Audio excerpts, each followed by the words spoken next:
All right. Hello, everyone. Welcome back. I'm Natalie, and I'm very excited today to have my first ever guest on my YouTube channel. So here with me today is Carol Kellogg. Carol was born in Michigan, but lives in Detroit, joyfully a longtime resident of Southwest Detroit. I first met Carol online in an evolutionary studies Facebook group a few years ago. I was intrigued by her wealth of knowledge and experience in the field of childbirth and pelvic anatomy. Her comments would often take the form of curious quips or riddles, and most academics in the group were not so keen on her speculations. Carol is also a descendant of the Kellogg family, so health and wellness runs in her blood. She became passionate about birth after having her first child while strapped down in a hospital. Never again, she said, and she went on to have her next 7 children at home. Her lived experiences birthing babies and then supporting other women to give birth gave her unique, powerful insights into the processes underlying human birth. She began attending home births as a self-taught midwife in 1971 and breastfed all of her babies. As I observed in the Facebook group where we originally met, Carol does not fit with the mainstream. She challenges people, speaks her mind, and advocates for women's empowerment, a true Aquarian. She was expelled from a social work degree for challenging authority, and she used to steal medical gloves and textbooks to teach women how to self-examine their own cervixes, with speculums applied by the Feminist Women's Health Collective. She started and ran the Motor City Midwives Collective from 1973 to 1978, and her advice had direct impacts on how birthing rooms and hospitals were set up and organized. She taught the founder of the popular Hypnobabies movement, so her influence in the birth world runs deep. In addition to working as a birth educator and midwife, Carol also worked as a carpenter to support her large family. To me, Carol is a renegade feminist and intellectual in the truest sense. She advocates for mothers to be present and hands-on in their own births and is critical when clinicians and midwives claim to deliver or catch babies. She could talk about a million things today and probably will, but today we're going to try to focus on her unique ideas concerning the evolution of birth and humans, because I think she has really unique ideas in that. All right. So welcome, Carol. Thank you. Thank you so much for being here. Thank you. So where should we start? Do you want to tell us maybe a little bit about your first home birth and kind of how that, like, what did that tell you about birth that you had? It was on Christmas morning. It was Christmas morning. So, I mean, I looked up at the clock, and it was 2:00 in the morning, and I realized I had had this baby on Christmas morning. So I was okay. This is going to be this journey is going to be special. Right. So it was real cute. I mean, so many different years of working in the science and in the practical knowledge base that's kind of out there now. I'm glad that there is a midwifery infrastructure that self-created through the 80s and 90s, and now midwifery is certainly back. Everybody knows about being a midwife. Oh, yeah. I live in the inner city of Detroit, which I have lived since like 1970. And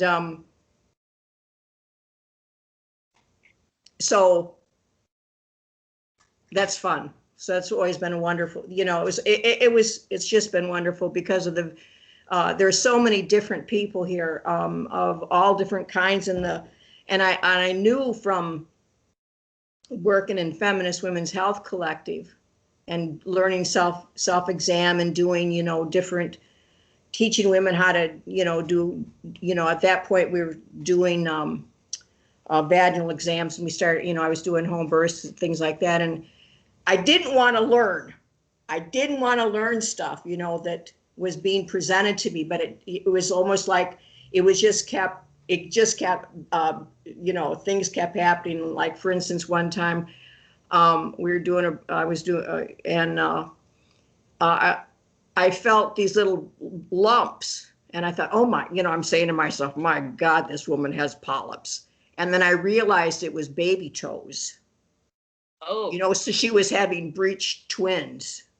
oh wow. And did you And, know, you knew it was twins before the birth? yeah, and a lot of these births, we had back in the 70s, there was no internet wouldn't be invented for what, 30 years. I mean, I did have a beeper, which was big deal, but we had no, you had to use a pay phone. And so it was so people would call me up and they would make it seem like they were just 2 or 3, 4 months along, pregnant, and they would be having baby. I couldn't leave them. How rude would that be? Right. So, there was no agreement about anything.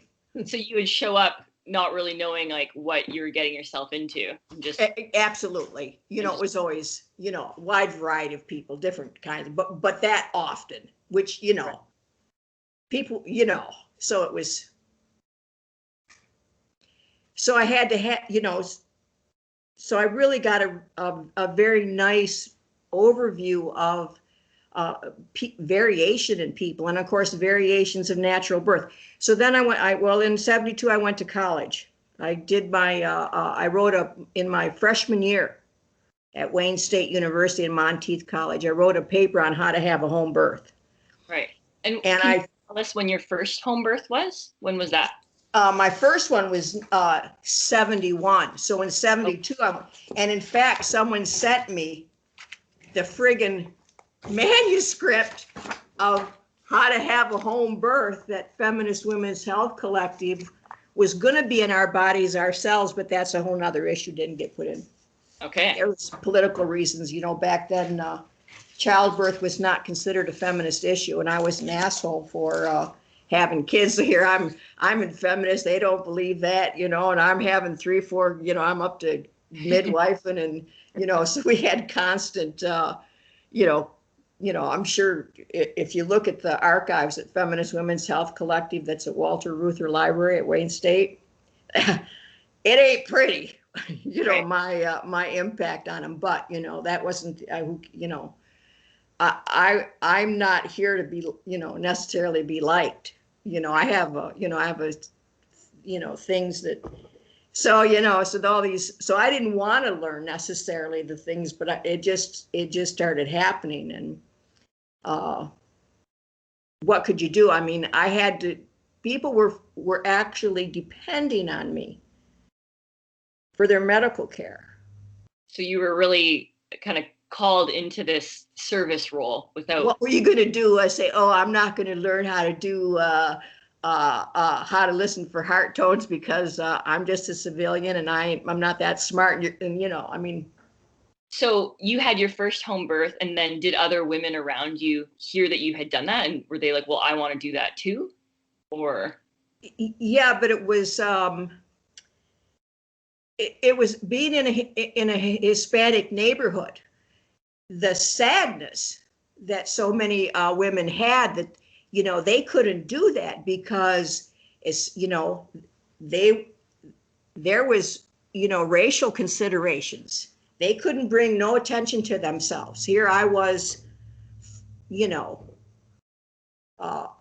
so there was a sacrifice there and a sadness that there was and they couldn't even breastfeed. If they if they didn't show up to the hospital to have their baby after having prenatal care, didn't show up to the hospital, had a home birth, was breastfeeding, that wasn't going to work.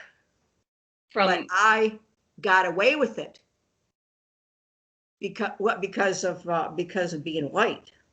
So there was a sadness there as well as other people that would have that opportunity. Yes, all sorts of not so much women, but men would seek me out to for wives that didn't speak English, of all sorts of languages. right. I didn't know if he spoke the language she spoke, but so it was always a dynamic interactions going on, sad, happy. What kind of pressures did the Hispanic women face? Like when you say that racism was playing a role, Like, how did that make them have hospital births instead of home births? Like, were they at risk for having their kids taken away, or all of the above? Okay. All of the above. If they were tried to get, with ADC, that meant, the welfare program, if they were doing any sort of, went for any, even, this was even before WIC, all during those times. Every time a layer of community service came aboard, a new restriction, a new way of monitoring your behavior, the patient's behavior. Yeah, we still have issues like that going on in Canada. Like, I've talked to at least one Indigenous woman who said her main reason for having a home birth was because she was so afraid that, the doctors and nurses would accuse her of being on drugs or on alcohol and take her baby away. So Absolutely. There's actually a pretty cool movement here to get more midwives who are Indigenous. They couldn't risk it. Yeah. They couldn't risk it. So and that impacted my responsibility, because I had to learn as much as I could out of having a home birth, as much science as there was. I mean, there was all cutesy, I got I did, I'm whatever, as far as, I had my baby at home, and I'm a super duper person, and, fuzzy wuzzy. But if there was a friggin' science there to be learned, my heart, my everything, then I was going to friggin' learn it. Right. And I would keep doing it until I did learn it. And see, I didn't really learn.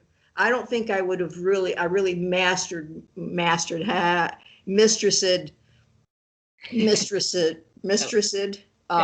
midwifery until probably 30 years into it. And did you ever work with any mentors or teachers, or you were just? No, I never got to, which is, in the university, there's, that's why I reached out to the people in the university and academia, because I didn't want them to continue their studies and their place, and then me come along smart ass telling you don't know shit, and I got some shit to show you, and undercut that well-earned and different position. Same thing with midwives today. Right. The whole group of them, from licensed and self-taught to the whole bunch. They don't know shit. They don't want to, because they don't want to give up feeling good about how fucking fabulous they are. Right. And then you have different certificate programs or licensing programs. Right. Which doulas, they don't even have the basic midwifery basis.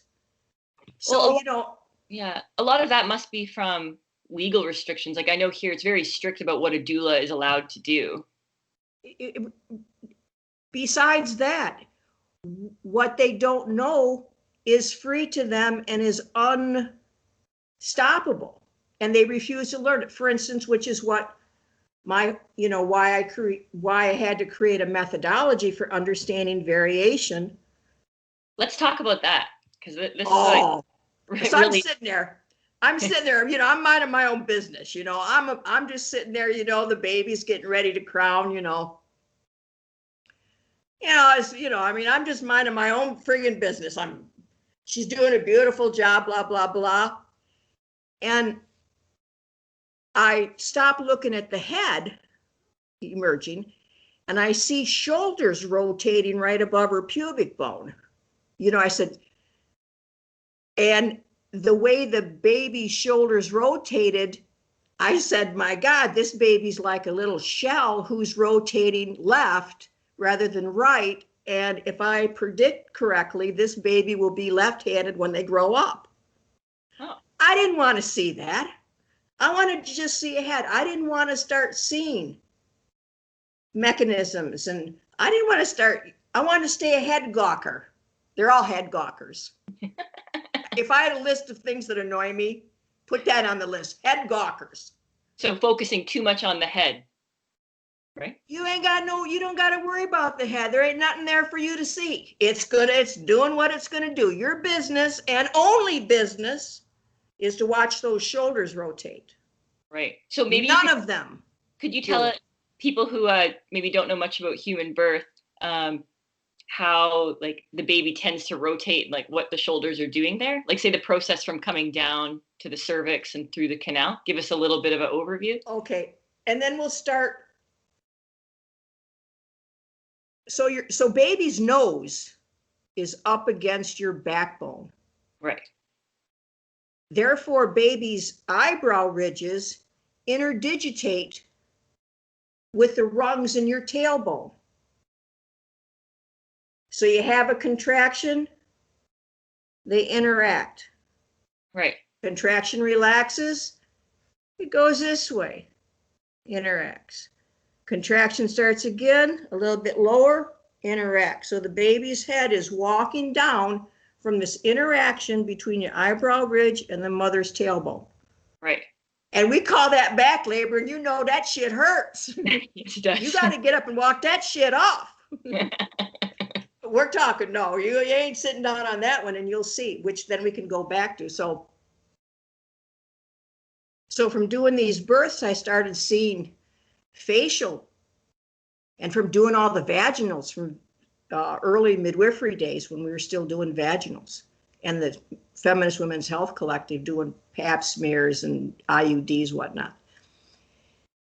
When I would shake hands with someone, I could naturally feel the length of their hand from this right here to the tip of their middle finger. When I would shake hands, I would know a couple of things. One, the length of that dimension, which if you put your chin up to your face, that dimension, you'll touch your eyebrow. Put your web right there, you'll touch your eyebrow. Okay. Now, if you did that to me, it probably wouldn't fit. That way, when I look at your hand and feel your hand, I know how far up your eyebrow is. I can tell you from your hands what you look like. Right. From that alone. So when I felt their hand, and those I got a picture. Here's that, and I don't know if you can see this, we'll do this at some point, but this green line from there to there will repeat in your face and also in your pelvis. Okay. Which is called your diagonal conjugate. It's from your front of your tailbone to the tip of your spine. Okay. If I did a vaginal, I can actually, I got short fingers, but I could actually anticipate that. I don't need to do a vaginal to find out your diagonal conjugate because I can see it in your hand. But anyway, so I didn't want to see all, so I'm starting to feel, I'm shaking hands with women, hey, and I'm feeling different diagonal conjugate differences. And then I look at people's faces and I start to see left-right asymmetry. So your left side of your face is just different than your right side. If you look at your nostrils, you can see it easily. Mm-hmm. And you'll see that a lot of times with women, their left side is fuller, rounder. Yep. Than their right side. Yeah. So when I'm doing births and I see somebody with the right side fuller and rounder, I said, I'm going to anticipate a posterior presenting, which means baby's nose is going to be towards her pubic symphysis in the front. And how does that change? Because then since the eyebrow ridge and the tailbone aren't connected, how does that change the baby's birth pattern? Well, you'll see a different labor style, and you'll see a different kind of pain, muscle cramp interaction, bony interaction sensation. I call it pain. You can call it what you want to, but that sensation. And but there'll be other considerations besides that. And one of the most important ones on the baby head are these spots up here on these parietal bones, these lumps right here. Okay. I got a t-shirt here. Those are the most important thing. So when babies face towards your spine, okay, you got the cervix soft tissue. So you got baby walking down the bony landmarks. You got the cervix. Now, anybody who's a parent or has put a t-shirt on a kid knows this, but I'm gonna refresh your memory. You know, if you put a t-shirt on full head, that son of a bitch will strangle the kid before you get it on. But if you start at the nape of the head, yeah, pull it around, beautiful. right. That's the same thing with the cervix. So how that head orientates to the opening of the cervix is worthy of your interest. If you're the one that's moving that baby through that cervix. This is very interesting to me because with my birth, it took a very long time to push her down into the canal to get her into the pubic bone. And after she was born, my midwife said that it looked like she came down with her head tilted so that she was aligned to the cervix more like this. And I couldn't prove how hard the pushing was. But so what would lead to that? Why would she? Well, because someone didn't teach you how to feel that when you were at 38 weeks, 36 weeks, and straighten that out then. You don't wait till they're in labor to straighten that out. You straighten that out right then and there. Right. And it would stay. And anticipating how much fluid you have in front of the head, which is. So, you know, at 38, 39 weeks, the midwife is saying, okay, the baby's head is down. That's you good. Would feel it with your own hands because you would have been feeling baby since day one. When baby's first, 6 weeks? Where's a pen? Draw a little bean on the tip of your finger. Can you see that? No, you're not quite in the camera range. Oh. There we go. So if you draw like a bean on your finger. Right. That's 6 weeks. That's 8 weeks. By the time they get to be, here's their little body, and it'll follow your hand shape. So when I look at your hand, I can see the shape of your baby so when I'm going to do fetal positioning, yeah, and telling you that, oh, you're 3 months pregnant. This is what I'm feeling. This is the size that I'm feeling. 6 weeks, here's their whole head shape. Or much later, 20 weeks. Here's their head, and their little body hangs off down to here. So okay. That way you start to, you then, and I call it enriched prenatal care. Now, all these midwives have known that this has been available to teach, and they all have refused to learn it because it messes with their marketing style and their knowledge base. And I am on a I haven't published and chewed anybody out because, again, I did not want to bring down midwifery or lose its credibility, if you will. I think it's a point of straightening, which is why I love doing interviews, because I'm giving them fair warning. Right. That they have to, it'd be like if I said, oh, let's talk about things falling, but we're not talking about gravity. Oh no. Oh, we ain't talking about gravity, but we're going to talk about, that's what birth is. This is what. So it's so fundamental. It's so fundamental. Positioning of the baby in your body. But it's based on your particular shape, which right. You can see in your face. The circle around your face, if you draw a line around your face, this will also be the shape of your pelvic space. So when I look at you, I can see how baby's going to move, or how baby can move successfully through your pelvis. Because I don't want any of this. Now, this is why you point out these things. So it when you start feeling these, and then you get into where amniotic fluid is. You can really use amniotic fluid to your advantage, but they don't do it. Well, lots of times that ends up being a reason that people induce because their doctor says they have too much or too little fluid, right? Yeah, they always got problems. They never want to. So I called it, I had to call it, I had to coin some. Here I'm sitting there looking at this. I had nowhere to go. I mean, the university wouldn't have me. Now, even now, I mean, if I don't publish something so that it can be referenced, I mean, I will stay in the oral tradition of midwifery, which I love.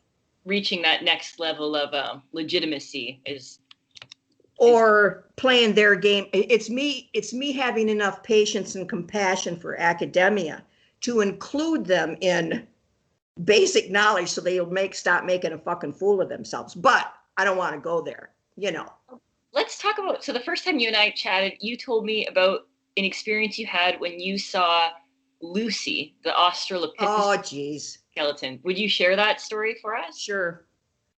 Well, again, I'm trying to mind my own business. I'm at the museum. I'm not trying to,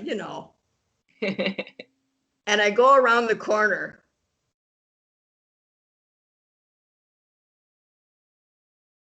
And I see her pelvis. And the way it flares laterally and bottom wise, you could see the baby sitting there. Then you think about, well, no wonder. That's how pregnancy became longer. So I'm seeing her at 38 weeks. Right. Easily from her pelvis, just from her pelvis, you see her. Whereas those straight, the apes, where their pelvis is parallel to their spine, the cervix deal, yeah, was what happened with Lucy. She had that cervix lined up. Right. And you could see it. You could see it in how her pelvis, left-right asymmetry. Also too, it's not just left-right asymmetry. It's like there's a frontal posterior, an anterior posterior change so that both your left anterior are different than the anterior in your so there's like 4 quadrants of your face that are some of the moving parts. Right. So looking at her, I could see those quadrants and how baby could move through her pelvis. Now, this was the first time that I realized that I had taken, modern, like pelvimetry and prenatal right now, and it's the first time that I had seen it in a skeleton. So then I said, and then looking through the other ones, if you look at the projections around their head, the occipital torus, in some, all sorts of different 3 measurements. One of them is the compound angle of eyebrows. Like the brow ridge and the angle. Brow ridge, whether it's continuous or it's, because remember, that's how baby's going to move down that spinal column, that coccyx. So does a larger ridge, would that make for an easier birth? Because there's it depends on it depends on it depends on if there's what the left-right asymmetry is. They can be continuous but a little bit off. Right. Which then you get a real nice rock and roll. Now you'll see, of course, I challenged myself to say when it became when they became symmetrical, you saw extinction. So as long as there was asymmetry, you had some movement. Now, and I would see that in women who were very symmetrical prenatally, and they would have failure to descend. So they didn't have that downward motion. Right. They would have needed those dance to birth class special. Right. I like endorsing all the organizations. I know them all. I watched them all emerge. Right, and just different tools to birth are generally good. But just to ask, so would Lucy have been able to give birth easily by your estimate or not? Just to clarify, do you think?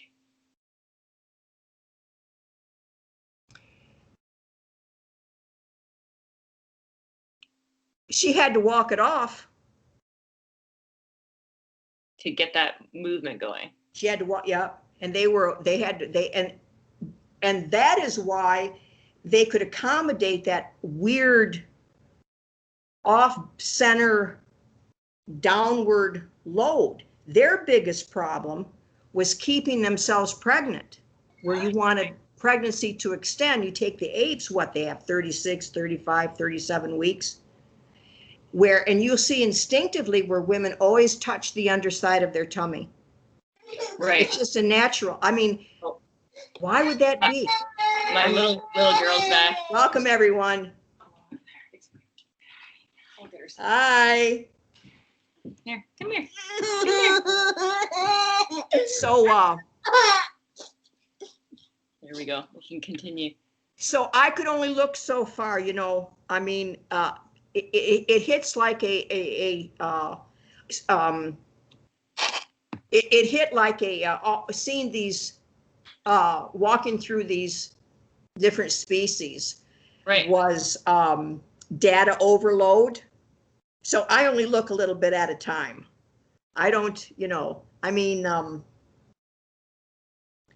you know, I had written a story as soon as I saw her called The Walk of Death. And in some ways it felt, for some reason, and I'm not sure why, I'll have to go back over it. Because many of them walked. Many of them did the walk of death.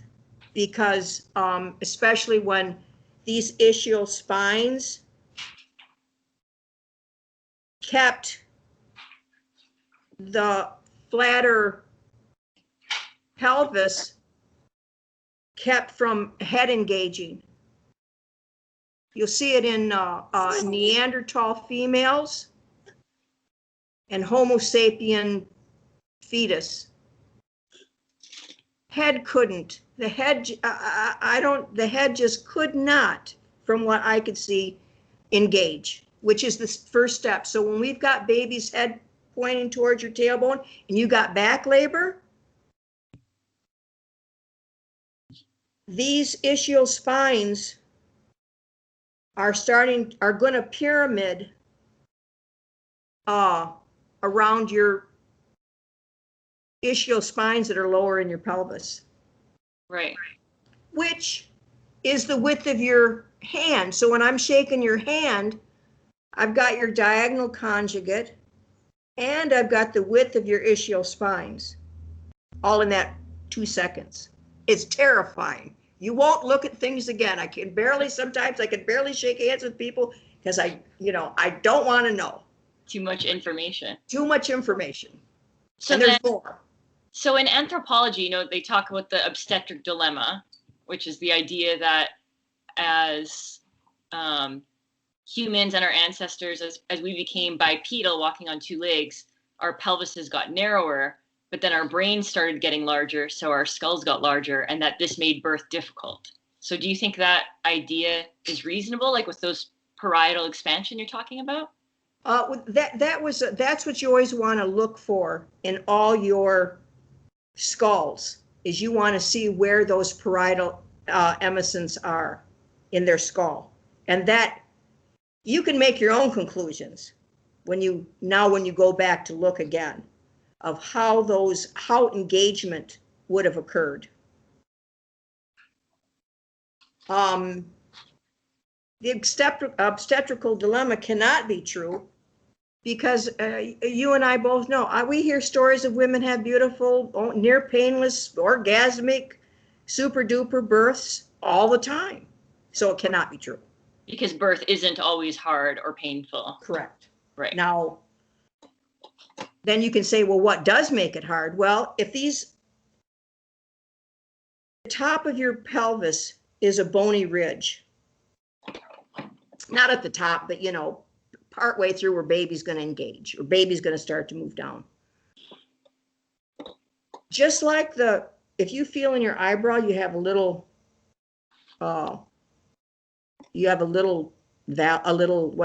here at your, right here, it's a little channel or a little diagonal. Right, where it kind of curves out to your temple. No, your actual bone on your skull.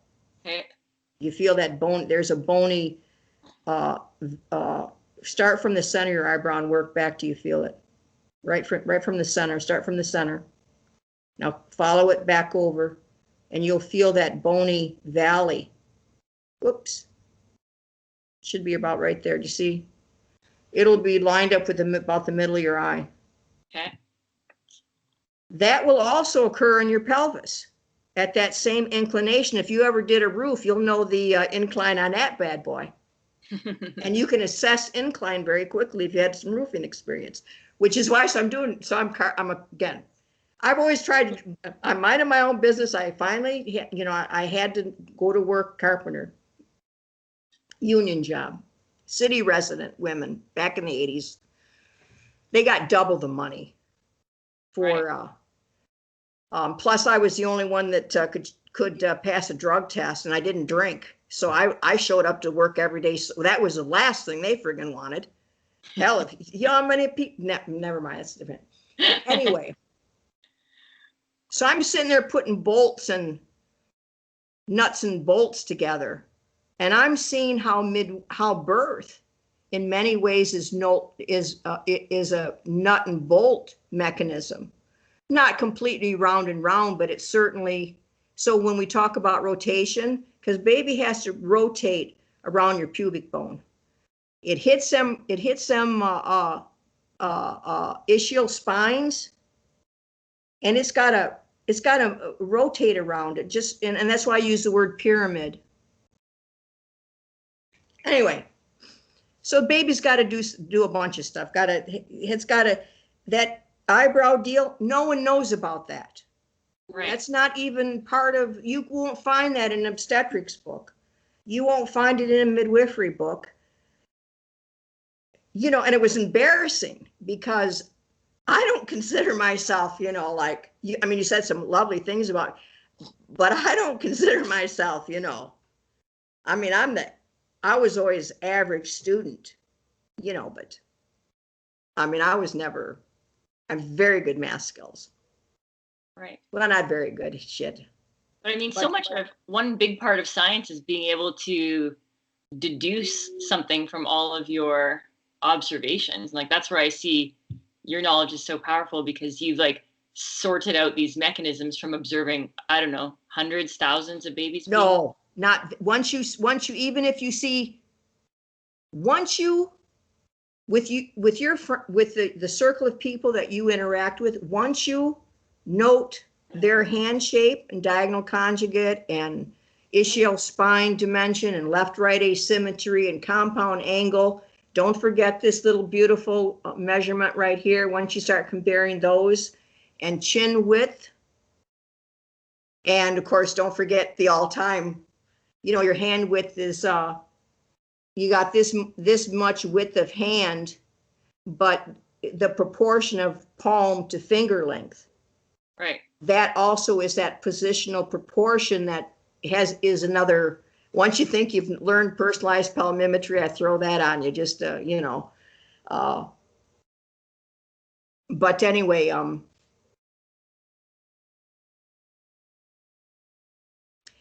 but I didn't want to see this stuff, but I felt an obligation to science that if it was going to be shown to me, I could at least pay attention. Right. I mean, I could at least stretch my brain far enough to see patterns. Right. And so did you collect any, did you make a lot of records on the births that you saw and make the observations between? No, because I didn't know how to numerically chart it, other than to say, you just put your hand up next to mine.